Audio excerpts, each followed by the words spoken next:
आज हम बात करेंगे कैपेसिटर्स इन पैरेलल कॉम्बिनेशन, यानी अगर हम कैपेसिटर्स को पैरेलल कॉम्बिनेशन में लगा दें तो हम बहुत ज्यादा कैपेसिटेंस हासिल कर सकते हैं, यानी जो हमारे पास ओवरऑल कैपेसिटेंस होगी वो इंक्रीज कर जाएगी। ठीक है, अगर आप यहाँ पे देखें तो हम ये बात करते हैं जी कि ये हमारे पास एक कैपेसिटर है C1, ये इसका सिंबल है। अगर आप ये देखें तो ये कैपेसिटर का सिंबल होता है। ठीक है, ये अगर ये देखें, ये कैपेसिटर का सिंबल है, ये कैपेसिटर का सिंबल है, ये एक थर्ड कैपेसिटर है, जो कि हमने तीन कैपेसिटर्स यहाँ पे लगाए हुए हैं। ठीक है, अब ये कैपेसिटर जो है वो पैरेलल है, क्योंकि अगर आप देखें ये इस तरह से है, फिर ये इसके पैरेलल है, फिर ये इसके पैरेलल है। ठीक है, तो इस तरह से रेजिस्टर्स को कैपेसिटर्स को पैरेलल में लगाया जाता है। और पैरेलल में लगाने के लिए जो एक इंपॉर्टेंट बात है कि अगर आप देखें दो पॉइंट्स हैं, इसके साथ एक बैटरी अटैच है जिसका वोल्टेज V है, यानी पोटेंशियल डिफरेंस, यानी या जितना बेसिकली अगर आप देखें तो जितना आपने इसके ऊपर पॉजिटिव और जितना नेगेटिव, यानी जितना डिफरेंस होगा, जितना आपने इसके ऊपर वर्क डन किया हुआ है, आप ज्यादा आप वर्क डन करेंगे तो ज्यादा जो है इसके ऊपर पॉजिटिव चार्ज आपने स्टोर किया हुआ है, ये नेगेटिव चार्ज भी आपका इक्विवेलेंट उसी तरह से इक्वली स्टोर होगा। अब ये बेसिकली जो पोटेंशियल डिफरेंस जितना ज्यादा होगा तो इस मीन कि आप इतना ही ज्यादा चार्ज इसमें डाल सकते हैं और इन कैपेसिटर्स को चार्ज कर सकते हैं। अब होगा क्या, सबसे पहले तो हम देखते हैं थोड़ा सा कैपेसिटर किस तरह, कैपेसिटर क्या होता है, किस तरह से वर्क करता है। कैपेसिटर्स बेसिकली दो सिंगल प्लेट्स होती हैं। ठीक है, मेटल प्लेट्स होती हैं लाइक इस तरह से। ठीक है, अब इन मेटल प्लेट्स को आप क्या करते हैं, किसी एक को अगर मैं पॉजिटिव चार्ज दे दूं, ठीक है, वो उसको देने के लिए बड़े मेथड हमने जैसे कि कैपेसिटर्स के अंदर बात की थी कि आप इंडक्शन से दे सकते हैं, यानी किसी चार्ज बॉडी को उसके करीब लेके आए, अगर नेगेटिव चार्ज बॉडी को करीब लेके आएंगे तो उसके ऊपर पॉजिटिव आ जाएगा, किसी नेगेटिव चार्ज बॉडी आपका या किसी पॉजिटिव चार्ज बॉडी को इसके साथ कनेक्ट कर दें तो पॉजिटिव चार्ज में ट्रेवल कर जाएगा तो ये पॉजिटिव हो जाएगा। अब ये जो मेटल प्लेट है ये पॉजिटिव चार्ज शो कर रही है। अब इंडक्शन की वजह से चूंकि इसके ऊपर नेगेटिव पॉजिटिव मौजूद थे, अब ये पॉजिटिव नेगेटिव को पसंद करते हैं और पॉजिटिव को पसंद नहीं करते, इसलिए यहाँ से पॉजिटिव चार्जेस ये निकाल देंगे और यहाँ पे ओवरऑल क्या चार्ज आ जाएगा, नेगेटिव। अब अगर आप देखें तो दोनों प्लेट्स हमारी चार्ज हो चुकी हुई हैं। ठीक है, दोनों प्लेट्स हमारे पास पोलराइज हैं, एक के ऊपर पॉजिटिव एक के ऊपर नेगेटिव है।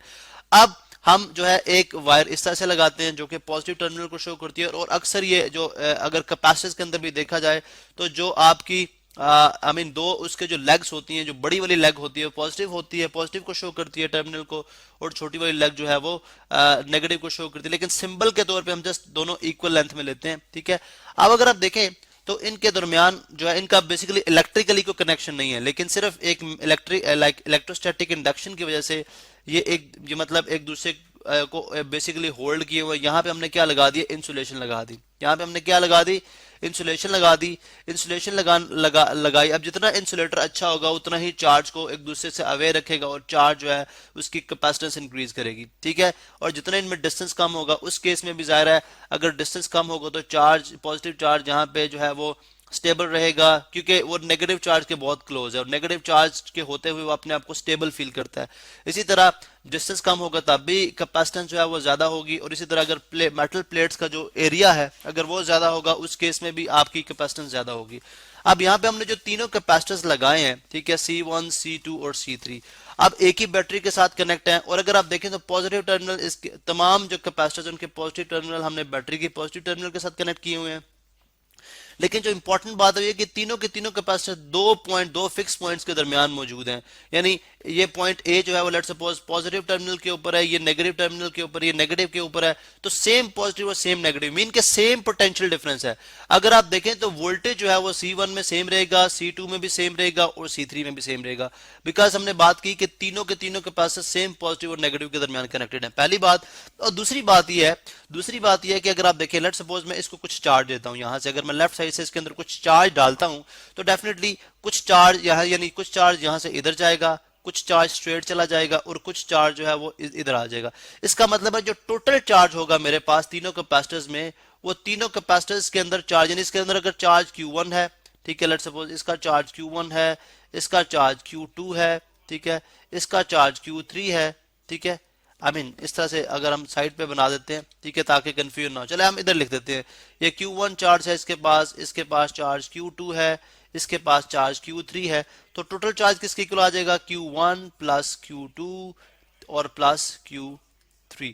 अभी जो पैरेलल कॉम्बिनेशन के जो पुराने जमाने में जो हमारे पास कंप्यूटर थे उस केस में हम जो है वोल्टेज को इंक्रीज कर उस डिवाइस की इलेक्ट्रॉनिक्स डिवाइस की जो है उसकी वर्किंग को इंक्रीज करने के लिए, उसकी स्टोरेज को इंक्रीज करने के लिए हम जो कैपेसिटर्स हैं मुख्तलिफ कैपेसिटर्स को पैरेलल में लगाते थे, जिससे जो ओवरऑल कैपेसिटेंस थी, ओवरऑल उस डिवाइस की चार्ज को स्टोर करने की एबिलिटी थी वो इंक्रीज कर जाती थी। अब हम देखते हैं कि हमारे पास हमने जो टोटल चार्ज फाइंड आउट करना है वो क्यू इक्विवेलेंस के साथ तीनों कैपेसिटर्स के ऊपर मौजूद चार्ज को ऐड कर देंगे, हमारे पास टोटल चार्ज आ जाएगा। लेकिन हमने ये बात भी नोट की है कि जितना बैटरी इनके ऊपर ज्यादा वर्क डन करेगी उतना ही ज्यादा चार्ज फ्लो करेगा, मीन के जितना ज्यादा वोल्टेज होगा चार्ज उतना ज्यादा आएगा। इसका मतलब चार्ज डिपेंड कर रहा है वोल्टेज के ऊपर। तो हम बात करेंगे जी, इसका मतलब है क्यू जो है वो प्रोपोर्शनल है वी के, ठीक है। लेकिन फिर मैंने ये भी बात की कि जो चार्ज है, जो जो जो आपके जो इलेक्ट्रोड्स हैं, ये जो आपकी बैटरीज हैं, आई मीन जो आपकी प्लेट्स हैं, मेटल प्लेट्स, ये बेसिकली इनकी एक लिमिट होती है, मीन के डिपेंड करता है इनके ऊपर। एक अगर लेट सपोज एक प्लेट है, आप उसको एक हद तक चार्ज कर सकते हैं, डिपेंड्स कि उसका कितना एरिया है, ठीक है, वो अपने दूसरी ऑपोजिट प्लेट से कितने डिस्टेंस पे मौजूद है, उसके दरमियान डाइलेक्ट्रिक कौन सा, डाइलेक्ट्रिक बेसिकली वो इंसुलेटर होता है जो कि जिसमें से चार्ज फ्लो नहीं कर सकता, तो कौन सा इंसुलेटर लगा हुआ है, इन चीजों पे डिपेंड करती है। इसका मतलब है हर चार्ज की, हर एक प्लेट की,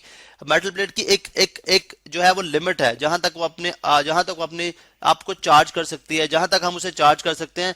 that limit is called capacitance of capacitor. इसका मतलब है Q इज इक्वल टू, मैंने प्रोपोर्शनैलिटी की जगह इक्वालिटी का साइन यूज किया, विच शोज कि Q is equal to CV, ठीक है। V वोल्टेज है, what is C? C is called capacitance, and what is capacitance?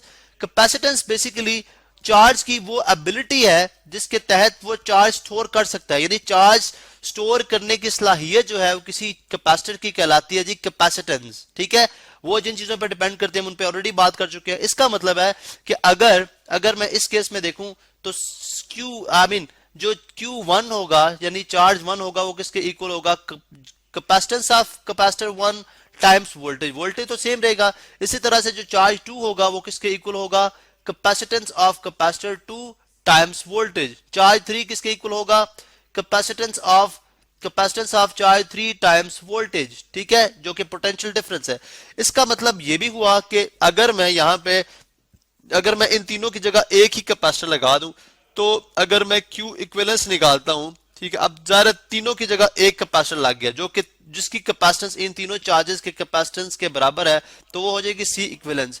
उसकी चार्ज, उसके अंदर कितना चार्ज टोटल फ्लो करेगा? C इक्विवेलेंस टाइम्स उसके अंदर जितना वोल्टेज है। वोल्टेज तो डेफिनेटली सेम होगा बिकॉज एक ही बैटरी आप यूज कर रहे हैं। अगर अब हम इन तीनों की जगह, यानी इसकी जगह ये वैल्यू यूज कर ले, Q1 की जगह ये वैल्यू यूज करें, Q2 की जगह ये वैल्यू यूज करें, Q3 की जगह ये वैल्यू यूज करें, तो हमारे पास जो शेप बनती है उसको हम देख लेते हैं। हमारे पास आ जाएगा जी, Q इक्विवेलेंस था Q1 plus Q2 plus Q3 के इक्वल। अब Q इक्विवेलेंस था C equivalence time voltage. Q1 किसके इक्वल था? C1 time voltage. Q2 किसके इक्वल था? C2 time voltage plus C3 times voltage. अगर मैं यहां से वोल्टेज को कॉमन ले लूं, ठीक है, C equivalence time voltage is equal to voltage मैंने कॉमन ले लिया, तो ये मेरे पास आ जाएगा C1 plus C2 plus C3। अब यहाँ पे अगर आप देखें तो वोल्टेज आप दोनों साइड से कैंसिल आउट कर सकते हैं। वोल्टेज यहां से कैंसिल हो गया, यहां से कैंसिल हो गया। C equivalence is equal to C1 plus C2 plus C3। इसका मतलब है किसी भी सर्किट के अंदर अगर हमारे पास कैपेसिटर्स जो है वो पैरेलल में लगे हुए हैं, तो उस सर्किट्स का टोटल कैपेसिटेंस फाइंड आउट करने के लिए हम तीनों कैपेसिटर्स के इंडिविजुअल कैपेसिटेंस को ऐड करेंगे, हमारे पास टोटल कैपेसिटेंस आ जाएगा। मतलब क्या हुआ कि अगर देखें हमारे पास, लेट सपोज हम जस्ट फॉर एग्जांपल ले रहे हैं कि फर्ज करें Q1 का जो कैपेसिटेंस है वो फैराड यूनिट होता है, इसका 2 फैराड है। कैपेसिटेंस 2 का जो कैपेसिटेंस है वो 3 फैराड है, ठीक है, 3 फैराड है। इसका जो है वो 4 फैराड है, ठीक है। और लेट सपोज बैटरी जो हमने लगाई है 6 वोल्ट की है।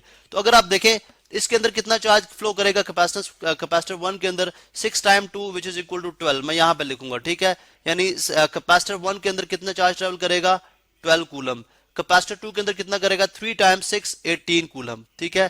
कैपेसिटर 4 के अंदर कितना करेगा? 6 टाइम 4 24 कूलम, ठीक है। इन तीनों को ऐड करें, 8 प्लस 4 12 प्लस 2 कितना हो गया? 4 यहाँ पे आ जाएगा और यहाँ पे चला जाएगा 1 carry, 2 plus 1 3 plus 1 4 5 54 coulomb total charge है अगर तीनों को ऐड किया जाए, टोटल कैपेसिटेंस है इनकी। लेकिन अगर मैं सिंपली यहां से ये देखूं, आई मीन टोटल कूल जो चार्ज है, यानी चार्ज का यूनिट डेफिनेटली कूलम है, तो हम टोटल चार्ज जो तीनों के अंदर है वो कितना है 54 कूलम। अगर मैं यहां से देखूं कि इंडिविजुअली अगर टोटल इनके तीनों कैपेसिटेंस को मैं ऐड कर दूं 2 + 3 5 + 4 9 9 टाइम्स 6 करें फिर भी कितना बनता है 54 कूलम, यानी आप डायरेक्टली भी फाइंड आउट कर सकते हैं।